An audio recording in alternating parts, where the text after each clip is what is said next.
আজকে জ্যোতিষীয় চর্চায় আলোচনা করব কেতুদেবকে নিয়ে। কেতুদেবের এই 11ই নভেম্বর নক্ষত্র পরিবর্তন, সূর্যদেবের নক্ষত্র উত্তরা ফাল্গুনীতে প্রবেশ, এই নক্ষত্রে অবস্থানগত কেতুর কী প্রভাব পড়বে বৃশ্চিক রাশির উপর। তো যাই হোক, আলোচনাটি শুরু করার পূর্বে সমস্ত দর্শক বন্ধুদের আমাদের এই অ্যাস্ট্রো এসএম বাংলা চ্যানেলের মাধ্যমে নমস্কার জানাচ্ছি, এবং যারা আমাদের বহুদিন ধরে প্রোগ্রাম দেখছেন এখনও পর্যন্ত সাবস্ক্রাইব করেননি তাদের কাছে বিশেষ অনুরোধ করব চ্যানেলটি সাবস্ক্রাইব করার জন্য। আর যদি আজকের অনুষ্ঠান সত্যিই ভালো লাগে তাহলে অবশ্যই লাইক, শেয়ার, কমেন্ট করবেন। তবে আমার দর্শক বন্ধুদের কোনো রকমভাবে আমি বিভ্রান্তের মধ্যে রাখতে চাই না। এটা একটা গ্রহদের গোচরের অবস্থানের ফল প্রকাশ করছি। এটা কোনো ব্যক্তি বিশিষ্ট আলোচনা নয় যে কারো কুষ্টি তুলে ধরে আলোচনা। এটা একটা গোচরের ফলাফল প্রকাশ করছি। এটা কারো সাথে মিলতে পারে কিংবা নাও মিলতে পারে, তবে আগামী দিনে এর থেকে কিছুটা হলেও উপকৃত হবে এটা আমার বিশ্বাস। বৃশ্চিক রাশি কেতুদেবের এই নক্ষত্র পরিবর্তন আপনারা চন্দ্ররাশি কিংবা লগ্ন হিসাবেও দেখতে পারেন। রাহু আর কেতু এই দুটি হচ্ছে ছায়া গ্রহ। রাহুর বিপরীতে কেতু অবস্থান করছে। রাহু হচ্ছে পাপ গ্রহ, সর্বাধিক পাপ গ্রহ, সবার পাপ প্রভাবের দিকে নাম্বার 1 হচ্ছে এই রাহু, আর তার বিপরীতে কেতু অবস্থান করে, যার জন্য কেতু শুভ গ্রহ। রাহু হচ্ছে ভ্রম, মায়া, নতুন নতুন চিন্তাধারা, ভাবনা, যোগাযোগ, অ্যাম্বিশন, লক্ষ্য, এগুলো কিন্তু রাহু দ্বারা তৈরি হয়। আর কেতু হচ্ছে কি, এর সম্পূর্ণ আলাদা। কেতু সবসময় আধ্যাত্মিকের দিকে বেশি ঝুঁকে থাকে, বোঝানোর চেষ্টা করে যে এই জগতে শুধু ঈশ্বর ছাড়া আর কেউ নাই, গোটা বিশ্ব ব্রহ্মাণ্ডের মালিকই হচ্ছে ঈশ্বর, যার জন্য কেতুকে মোক্ষের কারক হিসাবে দেখা হয়। রাশির শুরু, প্রথম নক্ষত্রই হচ্ছে কেতুর নক্ষত্র, অশ্বিনী নক্ষত্র, অর্থাৎ রাশির শুরুই কিন্তু কেতুকে দিয়ে হয়, যার জন্য কেতুকে মোক্ষ লাভের মুখ্য কারক হিসাবে দেখা হয়। জীবনে যা কিছু আকস্মিক ঘটে তার সাথে কেতু কোনো না কোনোভাবে জড়িত থাকে। আকস্মিক ঘটনা যা ঘটে কেতু কিন্তু জড়িত থাকে কিছু না কিছু। এবার রাহুর বিপরীতে অবস্থান করে, তো রাহুকে ব্যালেন্স করার ক্ষমতা একমাত্র কেতুই রাখে। যাদের জন্মকুষ্ঠিতে রাহু খারাপ থাকে, তো সেই রাহুকে ঠিক করতে গেলে আমরা সবার প্রথম দেখি যে কেতু কীরকম রয়েছে, কেতুকে তখন ঠিক করার চেষ্টা করি। এবার কেতু যদি না ঠিক থাকে তাহলে কেতুকে আবার ঠিক করার জন্য দেবগুরু বৃহস্পতিকে দেখি। অর্থাৎ রাহুকে ঠিক করতে গেলে যেরকম কেতুর প্রয়োজন হয়, সেরকম কেতুকে আবার ঠিক করতে গেলে দেবগুরু বৃহস্পতির প্রয়োজন হয়। কারণ কেতুর তো দেহ রয়েছে, অনুভূতি শক্তি শুধু। যেমন একটা অন্ধ লোককে যদি একটা কোনো বস্তু দিয়ে দেওয়া যায় তাহলে তো সে তো চট করে বুঝতে পারবে না যে বস্তুটি কী বা কোন বস্তু।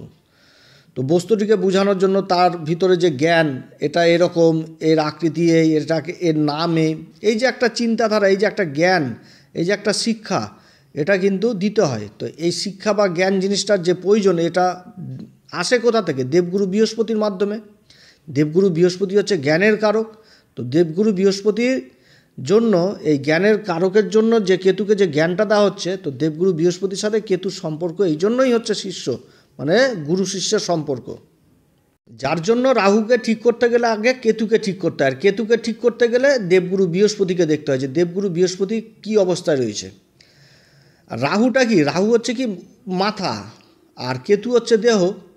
তো দেখবেন এই যুগেও কিন্তু দেখা যায় যে গা ভর্তি সোনা, বিশাল বড় লোক, জমিদার, এরাও কিন্তু সাধু সন্তদের পায়ে লুটিয়ে পড়ে তাদের আশীর্বাদটুকু পাবার জন্য। যত বড়ই কোটিপতি হোক, যত বড় লোকই হোক, সাধু সন্তদের পায়ে কিন্তু লুটিয়ে পড়ে তাদের কাছ থেকে আশীর্বাদ পাওয়ার জন্য। এই সাধু সন্তদেরকে আমরা কেতু হিসাবে দেখি, কারণ দেবগুরু বৃহস্পতি শিষ্যই হচ্ছে এই সাধুসন্ত। যে জ্ঞানটা দেবগুরু বৃহস্পতির মাধ্যমে লাভ করে সাধুসন্তরা, যে আধ্যাত্মিক পথে কিভাবে চলতে হবে, কিভাবে ঈশ্বরের সাথে বিলীন হয়ে যেতে হবে, ঈশ্বরের কাছে যেতে গেলে যে জ্ঞান, যে ক্ষমতা, এটা কিন্তু দেবগুরু বৃহস্পতির মাধ্যমেই আসে। যার জন্য কেতুকে শিষ্যর সাথে তুলনা করা হয়েছে, সাধু সন্তদের সাথে তুলনা করা হয়েছে। জীবনের সারমর্ম কোথায়, জীবনের মূল্য কোথায়, কী বা রয়েছে এই জীবনে, এই সমস্ত কিছুই আমরা কেতু থেকে দেখতে পাই। যার জন্য কেতুকে মোক্ষের কারক হিসাবে দেখা হয়। অর্থাৎ গুরুর সান্নিধ্যে যেতে হয় কেতুকে। যার জন্য আমরা যখনই দেখি কেতু ডিস্টার্ব থাকে বা কেতুর অবস্থান জন্মকুষ্ঠিতে ভালো নয়, তখন কিন্তু বেশিরভাগ জ্যোতিষীরাই বলে যে গুরুর দীক্ষার প্রয়োজন, গুরু দীক্ষা নিতে হবে। এমনি এমনি এই কথাগুলো বলে না, এই সমস্ত কারণেই বলা হয় যে গুরুর দীক্ষা নিতে হবে। অর্থাৎ গুরুর জ্ঞানই পারে অন্ধকার থেকে আলোর পথে নিয়ে যেতে। আর কেতুর তো চোখ নাই, কেতুর তো শুধু আছে অনুভূতি শক্তি। অতএব গুরুর জ্ঞানই কেতুকে কিন্তু এগিয়ে নিয়ে যায়। যার জন্য গুরুর সাথে কেতুর সম্পর্ক হচ্ছে গুরু শিষ্যের। এবার কেতু যখন কোনো গ্রহে মানে কোনো ঘরে অবস্থান করে তখন কেতুর ফলটা আবার অন্যরকমভাবে বিচার করতে হয়। সেটা হচ্ছে কি, যে কেতু যে ঘরে অবস্থান করবে সেই ঘরের ফল দেবে, এবং কেতুর উপর যে নক্ষত্রে মানে কেতুর উপর যে গ্রহের দৃষ্টি থাকবে তার ফল দিবে, এবং কেতু যে নক্ষত্রে অবস্থান করবে সেই নক্ষত্রের ফল দিবে। অর্থাৎ কেতুর হাত যে ধরবে সেই পথেই কিন্তু চলে যাবে। তো কেতু এবার অবস্থান করছে কোথায়? উত্তরা ফাল্গুনী নক্ষত্রে। উত্তরা ফাল্গুনী নক্ষত্র হচ্ছে সূর্য, তাহলে সূর্যের ফল দিবে। এবার কেতু অবস্থান করছে কন্যা রাশিতে, তাহলে বুধের ফল দিবে। আবার কেতুর উপর দেবগুরু বৃহস্পতির দৃষ্টি পড়ছে, তাহলে দেবগুরু বৃহস্পতিকেও প্রভাবিত করবে। এবং জানুয়ারির 21 তারিখ থেকে এপ্রিলের 2-3 তারিখ পর্যন্ত আবার মঙ্গল মিথুন রাশিতে ফিরে আসবে, তখন আবার এই মঙ্গলের দৃষ্টি পড়বে হচ্ছে কেতুর উপর, তখন আবার তাহলে মঙ্গলকে প্রভাবিত করবে। তবে আজকের যে আলোচনাটা, এই আলোচনাটা 21শে জানুয়ারি পর্যন্ত করছি। যখন 21শে জানুয়ারি পড়বে, মঙ্গল যখন আবার মিথুন রাশিতে ফিরে আসবে বক্রী অবস্থায়, তখন বিশেষ আলোচনা করব। তাহলে বৃশ্চিক রাশির ক্ষেত্রে কেতু অবস্থান করছে একাদশ ঘর, যেটা হচ্ছে লাভের ঘর, কন্যা রাশি। এবং যে মুহূর্তে কেতু নক্ষত্র পরিবর্তন করছে, হস্তা নক্ষত্র থেকে বেরিয়ে উত্তরা ফাল্গুনী নক্ষত্রে প্রবেশ করবে, তার কয়েকদিন পরে আবার অর্থাৎ 16 তারিখে 16ই নভেম্বর সূর্য তার আবার নিচ অবস্থা থেকে বেরিয়ে আসবে, রাশির উপরেই অবস্থান করবে। আর সূর্য এই সময়ে রাশির উপর অবস্থান করবে, সেটা হচ্ছে দেবগুরু বৃহস্পতির নক্ষত্র বিশাখা নক্ষত্রে। এবং বৃশ্চিক রাশির উপর আগে থেকে বুধ অবস্থান করছে, বুধ আবার অবস্থান করছে নিজেরই নক্ষত্র জ্যেষ্ঠা নক্ষত্রে। কেতু অবস্থান করছে কন্যা রাশি, যেটা হচ্ছে লাভের ঘর। কন্যা রাশি অধিপতি বুধ। বুধ হচ্ছে বৃশ্চিক রাশির ক্ষেত্রে আবার অষ্টম ঘরের অধিপতি এবং একাদশ ঘরের অধিপতি হয়ে এবার রাশির উপর অবস্থান করছে। আর সূর্য হচ্ছে বৃশ্চিক রাশির ক্ষেত্রে কর্মের ঘরের অধিপতি, অবস্থান করছে রাশির উপর। তো রাশির উপর দুটি গ্রহের অবস্থানের ফলে তৈরি হয়েছে বুধাদিত্য যোগ, এবং এই বুধাদিত্য যোগের উপর শনির দৃষ্টি রয়েছে, রাহুর দৃষ্টি রয়েছে, এবং সর্বোপরি রয়েছে দেবগুরু বৃহস্পতির শুভ দৃষ্টি। অর্থাৎ বুধ আর সূর্যের জুতির উপর শুভ দৃষ্টি দিচ্ছে দেবগুরু বৃহস্পতি, এবং তার সাথে দেবগুরু বৃহস্পতির আবার শুভ দৃষ্টি কেতুর উপর পড়ছে। অর্থাৎ কেতুর সাথে একটা শুভ নবম পঞ্চম যোগ তৈরি হয়েছে এই সময়কালে। বৃশ্চিক রাশির বর্তমানে ঢাইয়া চলছে, এবার শনিদেব 15ই নভেম্বর মার্গী হয়ে যাচ্ছে। তো বিগত দিন ধরে বৃশ্চিক রাশি যে অসুবিধার মধ্যে পড়ছিল নিরন্তর, এটা শুধু যে শনি দ্বারাই হচ্ছিল সেটাও না, শনি তো চতুর্থ ঘরে অবস্থান করছে, তার তো ঢাইয়ার প্রভাব তো থাকছেই, পাপ প্রভাব যথারীতি কাজ করছে, এবং বিভিন্ন রকম সমস্যা শনি দ্বারা তৈরি হচ্ছে। কিন্তু কেতু যতক্ষণ হস্তা নক্ষত্রে ছিল, এই নক্ষত্রে কেতুর অবস্থান বৃশ্চিক রাশির জন্য মোটেও ভালো ছিল না। কারণ হস্তা নক্ষত্রের অধিপতি চন্দ্রদেব বৃশ্চিক রাশির ক্ষেত্রে কিন্তু কারক গ্রহ, ভাগ্যের ঘরের অধিপতি, এবং ঢাইয়ার যে প্রভাব পড়ার দরুন বৃশ্চিক রাশির ক্ষেত্রে চন্দ্রমা তাহলে দারুণভাবে দুর্বল হয়ে গেছে। এবং কেতু অবস্থান করছে হস্তা নক্ষত্রে, তাহলে এই চন্দ্রদেবের নক্ষত্রে, তাহলে চন্দ্রকেও বিশেষভাবে এই সময় প্রভাবিত করছিল কেতু। এবং চন্দ্রমা দুর্বল তো ছিল, তার থেকে আবার আরও বেশি দুর্বল হয়ে গেল। অর্থাৎ ভাগ্যের ঘরের অধিপতি চন্দ্রমা ভাগ্যের কিন্তু সঠিক ফলটা পাচ্ছিল না এই বৃশ্চিক রাশি।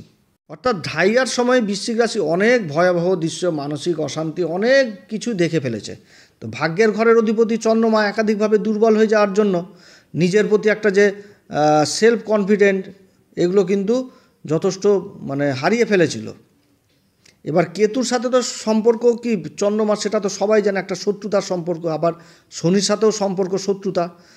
এবার দেবগুরু বৃহস্পতির শুভ দৃষ্টি রাশির উপরে পড়ছে, এবং শুভ দৃষ্টি কেতুর উপরে পড়ছে দেবগুরু বৃহস্পতির। আবার শনির সাথে দেবগুরু বৃহস্পতির কেন্দ্রের সম্পর্কও তৈরি হয়েছে, এবং রাহুর সাথেও আবার লাভের সম্পর্ক তৈরি হয়েছে। কিন্তু সমস্যাটা হচ্ছে কি, যে রাহুরও দৃষ্টি পড়ছে রাশির উপরে, আবার শনিরও দৃষ্টি পড়ছে, আবার কেতুরও অবস্থান হস্তা নক্ষত্রে।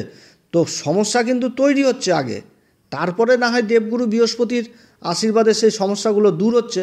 কিন্তু সমস্যার যে একটা ফেস, সেই ফেস কিন্তু প্রতিনিয়ত করতে হয়েছে এই বৃশ্চিক রাশিকে। এবার কি হচ্ছে, 12ই নভেম্বর কেতু নক্ষত্র পরিবর্তন করছে, চন্দ্রদেবের নক্ষত্র থেকে বেরিয়ে এসে সূর্যদেবের নক্ষত্র অবস্থান করবে। 15ই নভেম্বর আবার শনিদেব মার্গী হচ্ছে, শনির মুভমেন্টটা সামনের দিকে হয়ে গেল। এবং 27শে ডিসেম্বর শনি আবার দেবগুরু বৃহস্পতির নক্ষত্র পূর্বা ভাদ্রপদে অবস্থান করবে। এবং দেবগুরু বৃহস্পতি বর্তমানে অবস্থান করছে মঙ্গলদেবের নক্ষত্র মৃগশিরা নক্ষত্রে, এবং এই 28শে নভেম্বর আবার দেবগুরু বৃহস্পতি রোহিণী নক্ষত্রে প্রবেশ করবে। অর্থাৎ এই 12ই নভেম্বর থেকে যথেষ্ট ভালো সময় হতে যাচ্ছে বৃষ রাশির ক্ষেত্রে, যথেষ্ট ভালো উন্নতির যোগ তৈরি হচ্ছে এই সময়কাল থেকে। যে একটা পাপ প্রভাব যে রাশির উপর কাজ করছিল, এই পাপ প্রভাবটা এবার আস্তে আস্তে কাটতে থাকবে এবং যত সময়টা এগোবে তত আরও ভালোর দিকে যাবে। তবে আজকের আলোচনার ফলটা জানুয়ারি 21 তারিখ পর্যন্তই করব। 21 তারিখের পর আবার যখন মঙ্গল মিথুন রাশিতে বক্রী অবস্থায় ফিরবে তখন আবার বিশেষ আলোচনা করব, কারণ মঙ্গলের দৃষ্টি সেই সময় আবার কেতুর উপরে থাকবে। এবার কেতু যখন এই হস্তা নক্ষত্রে ছিল এবং ঢাইয়ার্ত প্রভাব একটা কাজ করছিল, তো এই সময়ে অসুখ বিসুখ কিন্তু যথেষ্ট লেগেছিল বৃশ্চিক রাশির ক্ষেত্রে। মানে বৃশ্চিক রাশির ফ্যামিলিতে অসুখ, মা অসুস্থ, মায়ের শারীরিক অবস্থার অবনতি, বাড়িতে কিছু না কিছু অসুখ বিসুখ লেগে থাকতো। যাদের ব্যথা বিষ গাটে মানে গিটে গিটে ব্যথা, পায়ে যন্ত্রণা, এগুলো কিন্তু যথেষ্ট বেড়ে গেছিলো। মায়ের সাথে সম্পর্ক খারাপ হয়ে যাওয়া, মানে জায়গা জমি নিয়েও সম্পত্তি ইত্যাদি যারা কাজ করছেন তারাও সমস্যায় ফেসে যাওয়া, কারোর মুখের কথাতে জায়গা জমি নিয়ে ফেলা, কাগজপত্রহীন, তারপরে সমস্যার ফেস হওয়া, প্রশাসনিক দিক থেকে বিশাল চাপের মধ্যে থাকা, এগুলো কিন্তু তৈরি হয়েছিল। এবার কি হচ্ছে, এই কেতুর এই নক্ষত্র পরিবর্তনে চন্দ্রমা নিস্তার পেল কেতুর হাত থেকে, এক কথায় বলতে গেলে। কারণ 15ই নভেম্বর শনি মার্গী হয়ে যাচ্ছে, এখানটাতে শনির মুভমেন্টটা সামনের দিকে হয়ে গেল, আর কেতু চন্দ্রমার হাত থেকে এবার নিস্তার পেল। এরপরে দেবগুরু বৃহস্পতি আবার 28শে নভেম্বর চন্দ্রদেবের নক্ষত্র রোহিণীতে অবস্থান করবে।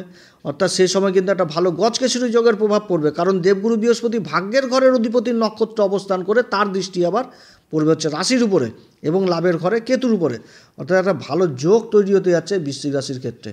পঞ্চম ঘরের অধিপতি দেবগুরু বৃহস্পতি সপ্তম ঘরে অবস্থান করছে, এখানে কিন্তু একটা কেন্দ্র ত্রিকোণ রাজযোগ তৈরি করছে এবং দৃষ্টি দিচ্ছে রাশির উপরে। আবার রাশির উপরে শনিরও দৃষ্টি থাকবে, রাহুর দৃষ্টি থাকবে। কিন্তু এই যে দৃষ্টিগুলো এবার যে পড়বে, এগুলোর মধ্যে কিন্তু অনেক তফাৎ হয়ে যাবে, কারণ আর কিছুদিন পরে শনিও দেবগুরু বৃহস্পতির নক্ষত্রে চলে আসবে। অর্থাৎ একটা ভালো প্রভাব কিন্তু পড়তে যাচ্ছে। নেগেটিভ জিনিসগুলো এবার দূর হতে থাকবে এই বৃশ্চিক রাশির ক্ষেত্রে, এবং বৃশ্চিক রাশি যথেষ্ট ভালো উন্নতির দিকে যেতে থাকবে। একাদশ ঘর হচ্ছে আমাদের আয় ইনকামের ঘর, আমাদের জীবনের আনন্দ শখ পূরণের ঘর। যদি ইনকামই যদি না থাকে তাহলে কিভাবে পূরণ হবে? তো এবার যথেষ্ট ভালো ফল পেতে যাচ্ছে বৃশ্চিক রাশির ক্ষেত্রে। উত্তরা ফাল্গুনিতে অবস্থান জুলাই মাসের 20 তারিখ পর্যন্ত এইখানটাতে থাকবে এই কেতু। এবার এই নক্ষত্র অবস্থান করছে উত্তরা ফাল্গুনি সূর্য, আর সূর্য হচ্ছে কি বৃশ্চিক রাশির ক্ষেত্রে কর্মের ঘরের অধিপতি, যেটা হচ্ছে দশম ঘর কর্ম, আর কর্ম করে লাভ হচ্ছে একাদশ ঘর। তাহলে যথেষ্ট কর্মক্ষেত্রে মান সম্মান বৃদ্ধি পাবে, নিজের কর্মকে প্রসারিত করতে পারবে এবং ইনকাম জিনিসটা যথেষ্ট বৃদ্ধি পাবে। এবার দেবগুরু বৃহস্পতি কি সপ্তম ঘরে অবস্থান করছে। দেবগুরু বৃহস্পতি সপ্তম ঘর হচ্ছে ব্যবসা বাণিজ্য রোজগারের আয় ইনকামের ঘর, এটাও বৃদ্ধি পাবে। এবং দেবগুরু বৃহস্পতি হচ্ছে বৃশ্চিক রাশির ক্ষেত্রে ধনসম্পত্তির ঘর, যেটা দ্বিতীয় ঘরের অধিপতি এবং পঞ্চম ঘরের অধিপতি। তাহলে রোজগারের আয় ইনকাম এবং সেভিংস জিনিসটা যথেষ্ট মাত্রায় এবার বৃশ্চিক রাশি করতে যাচ্ছে। এ সময়কালে যারা ভূমি সংক্রান্ত কাজের সাথে যুক্ত রয়েছেন, জায়গা জমির সেল পারচেসের কাজে যুক্ত রয়েছেন, তারা যথেষ্ট লাভবান হবে। পাথরের ব্যবসার সাথে যারা যুক্ত রয়েছে, দামি পাথর টাইলসের কাজে যুক্ত রয়েছে, রঙের কাজে যারা যুক্ত রয়েছে, তারাও বিশেষভাবে প্রভাবিত হবে। যারা কনস্ট্রাকশনের কাজে যুক্ত রয়েছেন তারাও বিশেষভাবে প্রভাবিত হবে। পেট্রোলিয়াম পদার্থের কাজে যারা যুক্ত রয়েছেন তারাও বিশেষভাবে প্রভাবিত হবে। যারা সরকারকে মাল সাপ্লাই দিচ্ছেন বা সরকারি কাজে যুক্ত রয়েছেন, এ সময় তাদের জন্য যথেষ্ট ভালো সময়, বড় মালের অর্ডার পাওয়া যাবে। যারা ঠিকাদারি কাজে যুক্ত রয়েছেন, বড় বড় জায়গা জমির কাজে যুক্ত রয়েছেন, তাদের আবার টেন্ডার পাওয়ার সম্ভাবনা থাকছে বড় বড়। যারা জুয়া লটারি সাট্টা ইত্যাদি ব্যবসার কাজে যুক্ত রয়েছেন তাদের জন্য যথেষ্ট ভালো হতে যাচ্ছে। আবার যারা শেয়ার মার্কেটে লং টার্ম ইনভেস্ট করছেন তাদের জন্য যথেষ্ট ভালো হতে যাচ্ছে। মোট কথা কেতুর যে অবস্থান এই একাদশ ঘরে সূর্যের নক্ষত্রে সব দিক থেকে ভালো হতে যাচ্ছে বৃশ্চিক রাশির। যারা কমিশন এজেন্টে কাজ করছেন, এলআইসির মতন কাজ করছেন, ফাইন্যান্সের কাজে যুক্ত রয়েছেন, ইন্স্যুরেন্সের কাজে যুক্ত রয়েছেন, তারাও যথেষ্ট উন্নতির যোগ রয়েছে। যারা আবার প্রভিডেন্ট ফান্ড, গ্র্যাচুইটি, পেনশন ইত্যাদি সমস্যায় ভুগছিলেন, এই সমস্যাগুলো কিন্তু এবার দূর হবে। যারা সমাজকে শিক্ষাদান করছে, যারা কোচিং সেন্টার চালাচ্ছেন, ট্রেনার হিসাবে কাজ করছেন, যারা সমাজকে শিক্ষাদান করছে তাদের মান সম্মান যথেষ্ট বৃদ্ধি পাবে। যারা কথাবাচক ধর্মের কথা প্রচার করে বেড়াচ্ছে, যারা মোটিভেশন স্পিকার, যারা সমাজকে জ্ঞান দিচ্ছে যে কোনো বিষয়ের উপর, যারা ওকালতি কাজ করছেন, যারা চ্যাটার্ড অ্যাকাউন্টেন্ট, সেলসের কাজে যুক্ত রয়েছেন, মিডিয়ার কাজে যুক্ত রয়েছেন, তাদের জন্য যথেষ্ট ভালো। পিতামাতাদের সন্তানের প্রতি দুশ্চিন্তা এবার দূর হবে। তবে এটাও মনে রাখতে হবে কেতু একটি ছায়াগ্রহ, সূর্যের নক্ষত্র অবস্থান করছে। সূর্য হচ্ছে কর্মের ঘরের অধিপতি, আর কেতু থেকে আমরা গোপন জিনিসটাকে দেখি। অর্থাৎ এবং বুধের রাশিতে অবস্থান করছে, আবার বুধ হচ্ছে আবার অষ্টম ঘর থেকে আমরা গোপন জিনিসটাকে দেখি। অর্থাৎ কর্মক্ষেত্রে কোনো রকমভাবে তৈরি করা যেটা প্ল্যানিং রুট ম্যাপ, এটা কারোর সাথে আলোচনা করা যাবে না যতক্ষণ পর্যন্ত কাজ সাকসেস হচ্ছে না। কর্মক্ষেত্রে কোনো গোপন তথ্য কারোর সামনে প্রকাশ করা যাবে না, এবং নিজের পাসওয়ার্ড কোনোভাবে কারোর সাথে আলোচনা করা যাবে না। অ্যাকাউন্টের পাসওয়ার্ড দিয়ে দিলাম, ভাই টাকাটা তুলে নিয়ে আয়, এরকম কিন্তু করতে যাবেন না, না তো কিন্তু অসুবিধায় পড়তে হবে। কর্মক্ষেত্রে অন্তত আবার কাউকে বিশ্বাস করাও যাবে না যতক্ষণ পর্যন্ত কাজ সাকসেস হচ্ছে না। এবং তার সাথে কর্মক্ষেত্রে করা লাভ, অনেকে থাকে না যে বলে দিল প্রচুর টাকা লাভ করেছে, আজকে আমি 10,000 টাকা লাভ করেছি, 20,000 টাকা লাভ করেছি, এগুলো করা যাবে না। যদি 1 টাকাও লাভ হয় সেটাও কিন্তু গোপন রাখতে হবে যে আমি লাভ করেছি, আমি কাউকে জানাবো না। কেউ যদি বলে 100 টাকা, কম বলা লাগবে যে 50 পয়সা আমি লাভ করেছি, এরকম করতে হবে। যেহেতু কেতু থেকে আমরা গোপন জিনিসটাকে দেখি, লাভের ঘরে অবস্থান করছে, তাহলে সবসময় লাভ জিনিসটাকে গোপনেই রাখতে হবে। আবার সূর্যের নক্ষত্র অবস্থান করছে কেতু বুধের রাশিতে। এই সময়কালে দাঁতের সমস্যা, নেত্রপীড়া, ত্বকজনিত সমস্যা যাদের রয়েছে তাদের কিন্তু বিশেষ বৃদ্ধি পাওয়ার সম্ভাবনা থাকছে। নিজের খাওয়া দাওয়ার উপরেও যথেষ্ট খেয়াল রাখতে হবে। হস্তা নক্ষত্রে অবস্থান করার সময় একাত্মবোধ, নিজেকে সমাজ থেকে দূরে সরিয়ে নেওয়া, মানসিক টেনশন, ভয়, ভীতি যথেষ্ট কাজ করছিল, এগুলো কিন্তু এবার অনেক দূরে চলে যাবে এই নক্ষত্র অবস্থান করার ফলে। এবং মনের মধ্যে একটা ঊর্জা, একটা সাহস চলে আসবে কর্মক্ষেত্রে যে আমি পারবো, এরকম একটা মনের মধ্যে সাহস চলে আসবে। অর্থাৎ একটা ঘুরে দাঁড়ানোর সময় হচ্ছে কেতুর এই নক্ষত্র পরিবর্তনে। এবং 15ই নভেম্বর সূর্যদেব রাশি পরিবর্তন করছে, আবার 28শে নভেম্বর দেবগুরু বৃহস্পতি নক্ষত্র পরিবর্তন করছে, 27শে ডিসেম্বর শনিদেবও নক্ষত্র পরিবর্তন করছে। এগুলো কিন্তু যথেষ্ট ভালো পরিবর্তন হতে যাচ্ছে বৃশ্চিক রাশির ক্ষেত্রে, যথেষ্ট ভালো পরিবর্তন। তবে যেহেতু সূর্যের নক্ষত্রে অবস্থান করছে কেতু, এটা কিন্তু সবসময় মনে রাখতে হবে কর্মক্ষেত্রে কাউকে উচ্চবাচ্য কথা বলা যাবে না। অহংকার, ক্রোধ মনের মধ্যে কিন্তু জন্মাবে, এগুলো থেকে যথেষ্ট দূরে থাকতে হবে। এবং নিজের মুখের ভাষার উপর যথেষ্ট কন্ট্রোল করতে হবে, কারণ একমাত্র মুখের ভাষা দ্বারাই এই বৃশ্চিক রাশি অনেক অসাধ্য কাজ করতে পারবে। বৃশ্চিক রাশির সবথেকে মেন দোষটা হচ্ছে কি, এরা সবার শেষে যে অধৈর্য হয়ে যায়। 99% কাজ হয়ে গেছে, ওইটুকু বাকি আছে, ওখানটাতে যে এমন একটা পরিবেশ তৈরি করে দেবে সেটাতে কাজটা সম্পূর্ণভাবে ভণ্ডুল হয়ে যায়। এটা কিন্তু বৃশ্চিক রাশির ক্ষেত্রে হয়, যার জন্য মাথা ঠান্ডা করে কাজ করতে হবে। কর্মের ঘরের অধিপতি আকস্মিক লাভের কেতু বসে রয়েছে, তাও আবার লাভের ঘরে। কর্মক্ষেত্রে লাভ যথেষ্ট আসবে, কিন্তু পেশেন্স, ধৈর্য ধরতে হবে। অতএব প্রিয় দর্শক বন্ধু, এই সময় কোন উপাচার করবে? এই সময় এই শীতের মধ্যে যদি সম্ভব হয় তাহলে সাদা কালো যেগুলো দোরঙা কম্বলগুলো পাওয়া যায়, এই রকম কম্বল যদি কোনো অন্ধ লোককে দেখতে পান তাদেরকে অবশ্যই দিবেন। এবং তার সাথে যারা গুরু দীক্ষা নেননি, গুরুর দীক্ষা নেবেন। গুরুর দীক্ষা বিশেষ প্রয়োজন এই সময়কালে, তাহলে যথেষ্ট গুরু ভালো থাকবে এবং কেতুও যথেষ্ট ভালো ফল দিবে। এছাড়া যেহেতু ঢাইয়ার প্রভাব চলছে এবং রাশির অধিপতি আবার নীচ অবস্থায় চলছে, তো হনুমান চল্লিশা, বজরংবাণ অবশ্যই পাঠ করবেন। এবং তার সাথে আমি এর আগের ভিডিওতে বলেছিলাম ভোলে বাবার উপাসনা করতে, সেটাও করবেন। অতএব প্রিয় দর্শক বন্ধুরা, আজকে এতটুকুই। অনেক কথা আলোচনা করলাম বৃশ্চিক রাশির সম্পর্কে। আপনারা সবাই ভালো থাকেন, ঈশ্বর আপনাদের সবার মঙ্গল করুক। এরপরে আবার আসবে একটি নতুন পর্ব নিয়ে। যদি আজকের আলোচনা সত্যিই আপনাদের কাছে ভালো লাগে তাহলে লাইক, শেয়ার, কমেন্ট, সাবস্ক্রাইব করবেন। নমস্কার, ধন্যবাদ।